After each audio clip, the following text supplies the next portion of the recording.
It's time to eat, drink, and be merry with your hosts, Lisa and Nancy.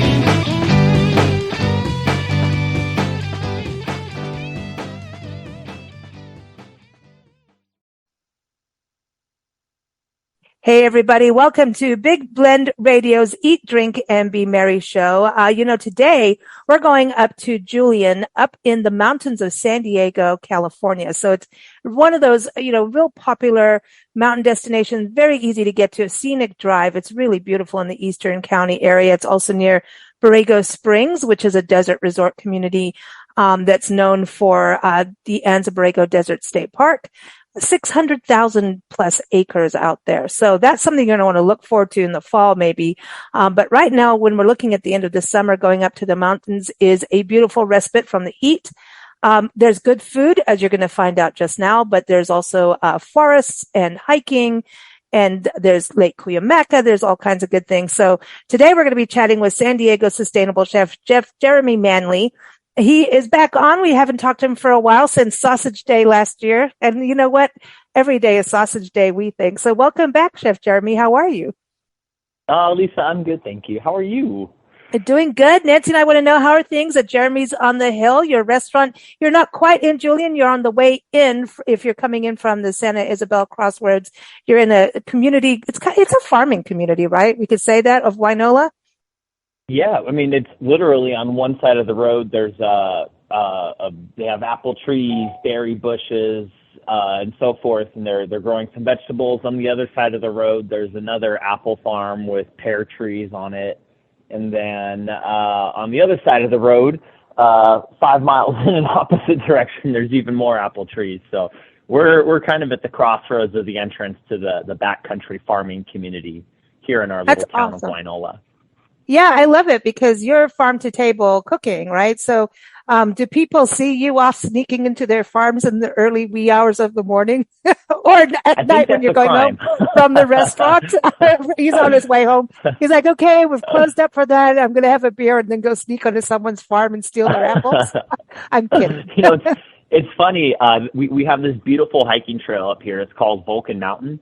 Oh, and yeah. when it's apple and pear season, it's an unattended orchard, so you can literally reach over the fence and grab a couple pears or apples on your way up the trail or down the trail.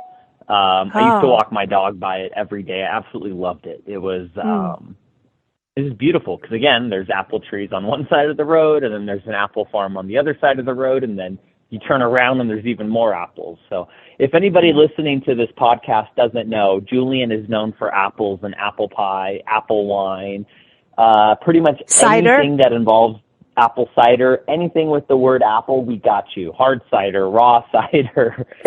What's going on in the restaurant for apples? Because I know when the apples are in season, then obviously everyone's using local apples, and then through the rest of the year we're still playing apples. But it's but what do you do in the restaurant at Jeremy's on the Hill? I know, you're known for, farm fresh meals and healthy but delicious meals. And when it comes to apples, I remember you doing an apple Monte Cristo. That was those, with apple jam, yeah. So traditionally, Monte Cristo, folks, is done with a raspberry preserve jam. And we used to do it because, again, we're in apple country. We would make an apple jam. We still added the raspberry preserves on one side of it, but we would always add the apple jam. It's one of those things, people come up to Julian, and when they come to Jeremy's on the Hill, we have cocktail offerings. We have our apple cider bourbon drink that we use a couple dashes of orange bitters, Old Forester bourbon, fresh pressed apple raw cider from Apple Lane Orchard. One of those nice big old ice cubes in there, which is absolutely delicious and cool. We do apple mimosas, where we take your Prosecco and then we use a little bit of the flash pasteurized raw apple juice that's local from Julian, which is absolutely delicious. We have Julian hard cider on draft, which is another apple product. We have apple cobbler. We have an apple salad. Apple. He's got apple. He's got it covered. Well, I have a question about apples, because when you get them freshly picked, right that day, and you bite into them, the crispness is unbeat, right? It's like amazing. But they, people keep them in their fridge. I don't know whether you should or not, but how do you know how to get a good apple? Because they may look really delicious on the grocery store, and then you get them home, you bite into them, and they're all mealy and caca. Like what makes the mealy?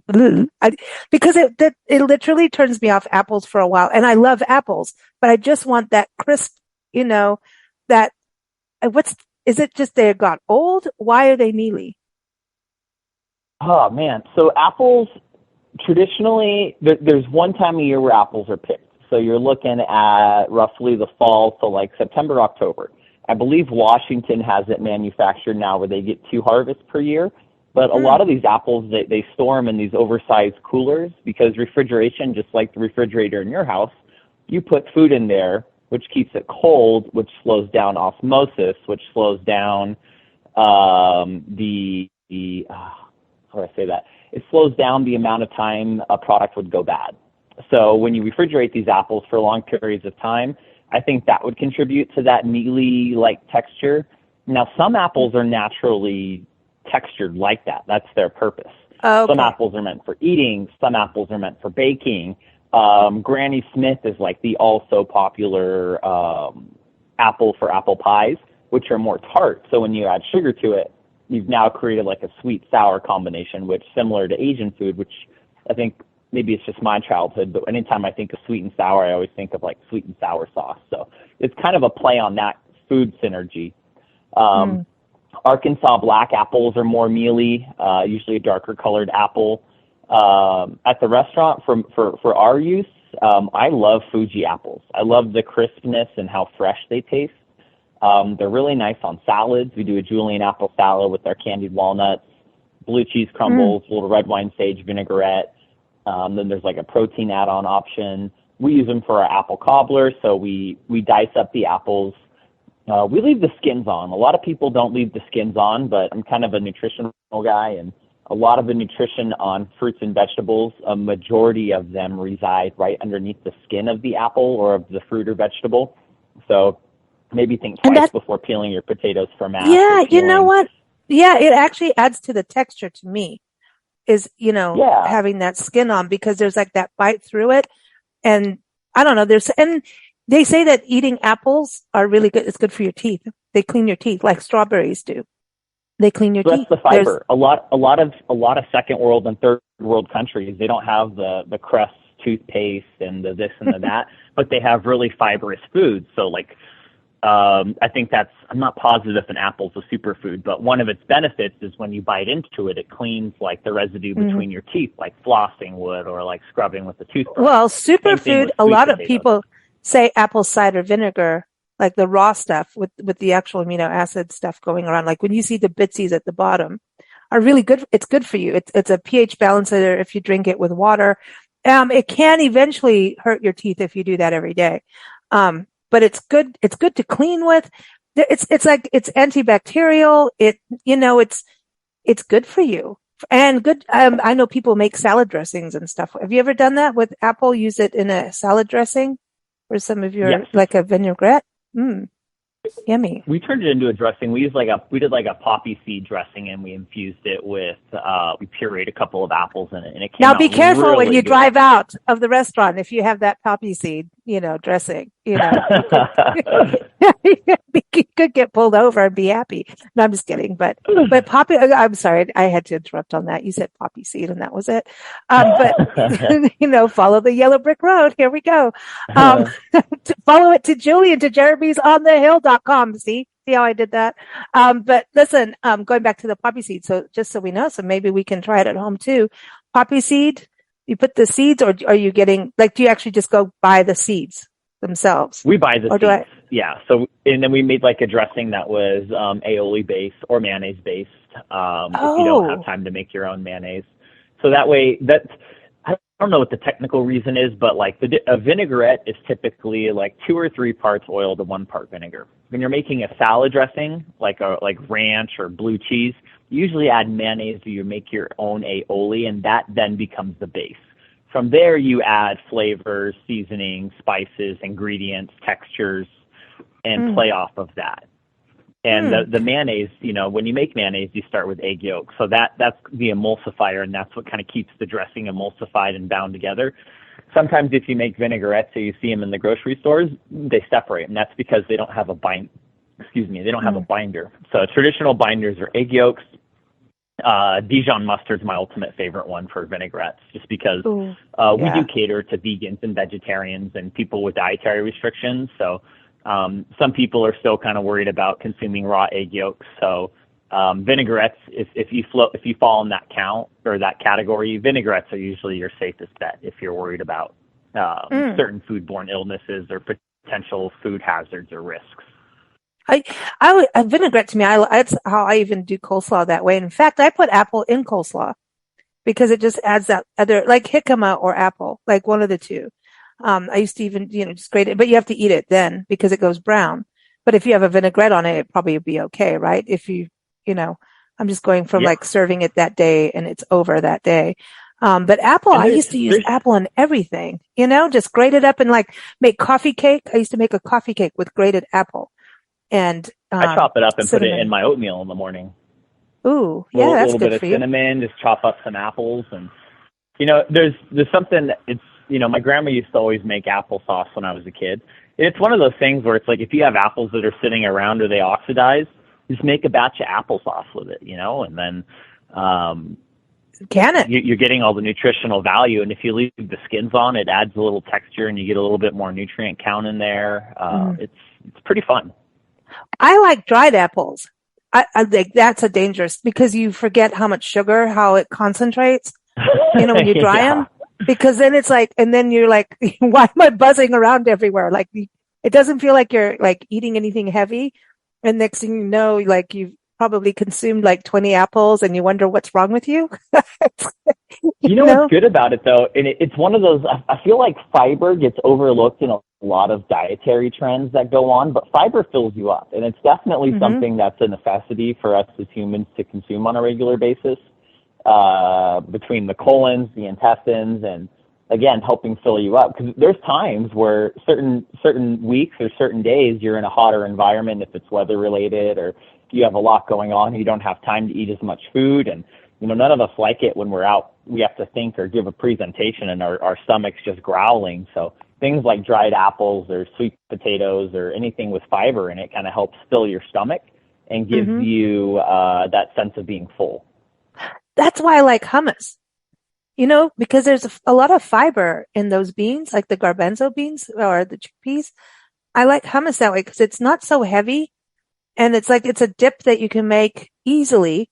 You can even soak your own beans and things like that. But I like to do that because you can change, even if you can change the seasoning up a little bit. You can do a little curry. You can put red bell pepper in it, and it's really cool. And then you put like pita chips. But what about apple slices being used? Like if you have some apples and dipping, like what would you put on the side peanut of an apple? Butter. Like, yeah.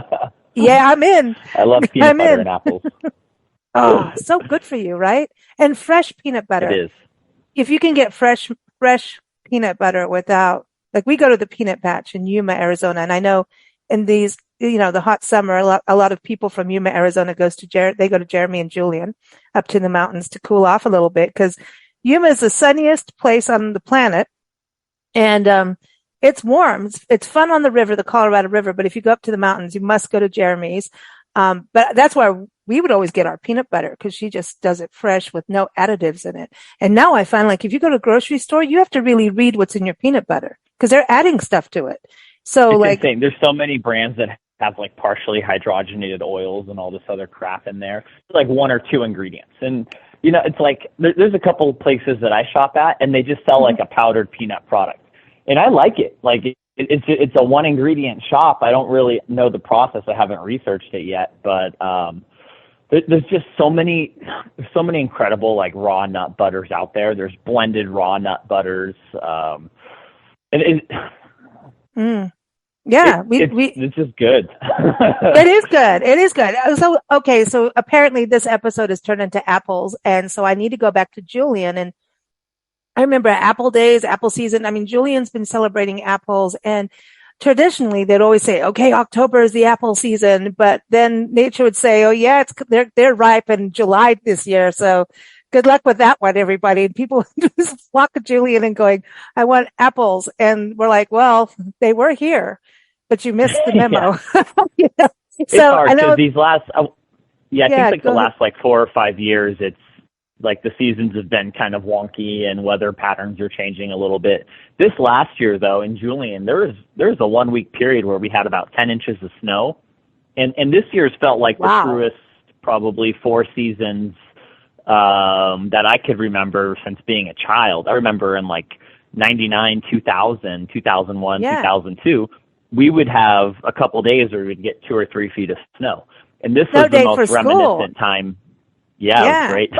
I remember your family having to dig Nancy and I out that one Thanksgiving because everyone's like, oh Thanksgiving time, we barely get snow. And we just moved into this little cabin and we couldn't get out. We didn't have dry wood. We had a wood burning stove in our little cabin. And then we had to burn the phone book. We were burning anything with wood inside the cabin that we could find, ornaments. I mean, we had like this giant wooden pelican that we burned in the wood burning stove and his little face went down the wood. And then you guys had to come and get us out because we couldn't drive out of it because it was so much snow. And we're like, this wasn't how it is normally. I remember making margaritas in the snow too. That was fun. So yeah. So this year was one of those, like, cause I think it's been so like, I remember them saying like Lake Arrowhead and Big Bear, people couldn't get out of their houses and they had so much snow on their roofs, they couldn't dig their way out. You know, they were like, so we had a great winter this year. We had a great spring this year. And then I felt like summer actually hit when summer was supposed to hit. Wow. My theory walking into this season is that we're actually going to have a nice, beautiful, normal apple days period where the apples actually start in September and continue through October. What so some people that's may good or may not planning know for is, folks. Mm-hmm. yeah, like apples, all varieties of apples are not created equal. Like we talked about earlier, they all have different purposes, different textures, different profiles. With that being said, they're all going to come off at different times. So you have your early Macs, your Jonna Golds, and your Gravensteins, which are traditionally more early in the season, and then the other varieties kind of come later as time progresses on. So one of those things, because I know there's many towns in the United States that grow apples. They're not, all apples are not created equal, and they're all not ripe at the same time. They all serve different purposes and for different reasons. So if you're interested and you're in the greater San Diego area, please come up and visit Julian. Us at the restaurant here at Jeremy's on the Hill, we try to keep a handful of brochures and flyers for people who have you pick apple orchards available. Part of the charm about picking apples in Julian is you actually get to pick them yourself. So it's a great opportunity for you to come out with your family, your kids, your loved ones, or friends. Walk around, get some fresh air, pick a bushel of apples, take a couple bags home with you, and swing by the restaurant and grab some lunch or dinner. And the hiking cocktail. trails are absolutely, there you go. There's so many great trails out here. Like Julian's known for being an outdoorsy town. It's very quiet. We have no stoplights. We have stop signs. It's one of these towns. It's almost like stepping back in time, but we have a bunch of businesses and great establishments up here, as well as activities where you're still going to get a luxury service, but it's not going to come at the expense as some of these other towns that you would go visit. So if you're looking for a staycation or you're looking to just get away for a day or the weekend, come stay at one of our the hotels up here or one of the bed and breakfasts and spend a night or two and check out what Julian has to offer, because a lot of people are surprised when they come up here. The people who I talk to, I'm amazed at how many people continue to come up who I discuss with that it's their first time coming, and then I get to help them and guide them with some of the local wineries as well. It's absolutely phenomenal. You got local breweries now too. Yeah. How many? Okay, yeah. Well, we've got another segment we're going to be doing, everyone, coming up for our special farm, garden, and vineyard shows, debuting the first Wednesday of every month, starting in September. But with the apples, I love that, people should plan now. It's August. Jeremy's saying September it's going to start happening, and it's really cool to be there. And then the flip side when we talk about apples is to be there in the spring when the orchards are in bloom. I know everybody loves the apples, but I honestly think Julian in the spring, and so it's something to plan too. When you see Julian, it's like lit up with flower power, literally, when you see everything in bloom. So beautiful. Isn't it? It's like, oh my gosh. Yeah. And then you go have a nice glass of apple wine in the orchard. I'm just saying, go for a hike, take your wine with you.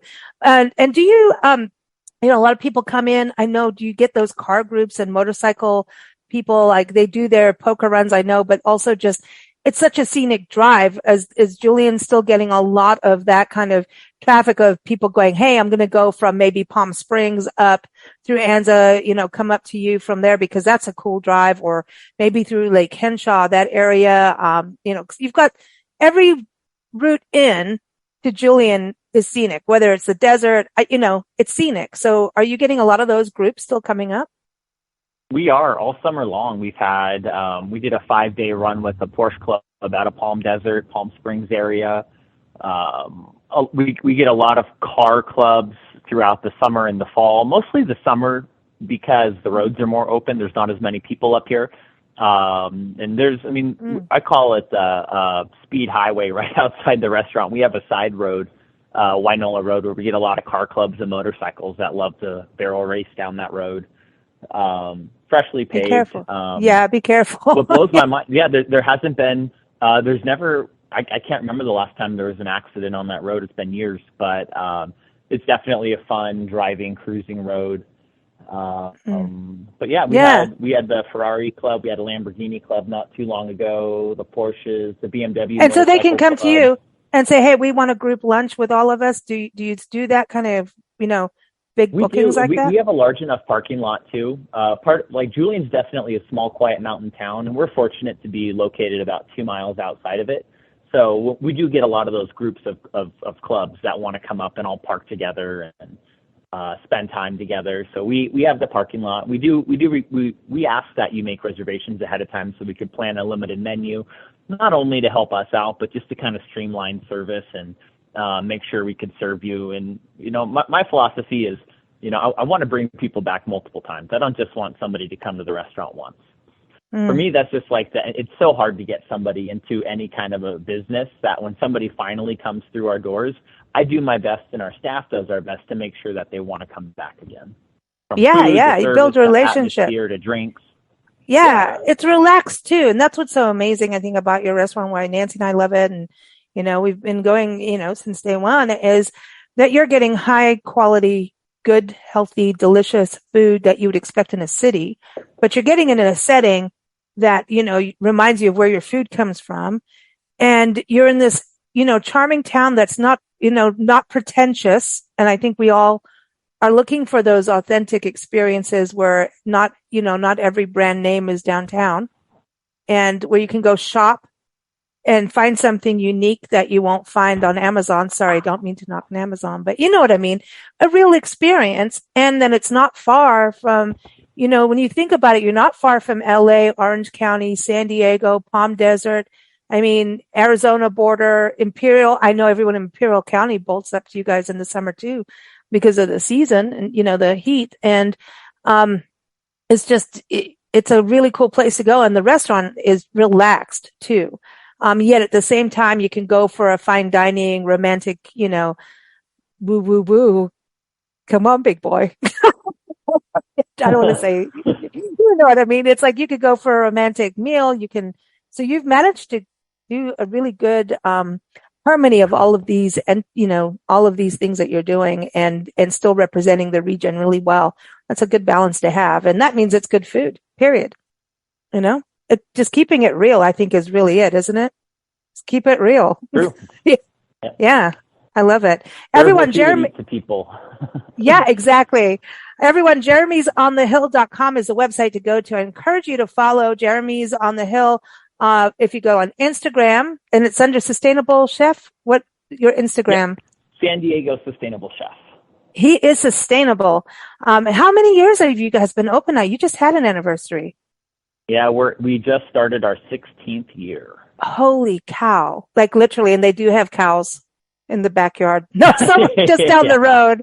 But that's amazing. You've got to be feeling accomplished, That's they always say 2 years for a business, and restaurants are hard. And I think during COVID, we were watching all these stories and people started to really understand what restaurants go through, what profit margins are or not for restaurants, what it goes through. And maybe now people are watching, The Bear on Hulu or however they're watching it, that show, and they're starting to realize what running a restaurant is like and the blood, sweat, and tears that goes into it. So it's a labor of love. It truly is. So, with service and then like creating these amazing meals. So again, Jeremy's on thehill.com. Keep up with us. We air every day at bigblendradio.com. Stay tuned for our first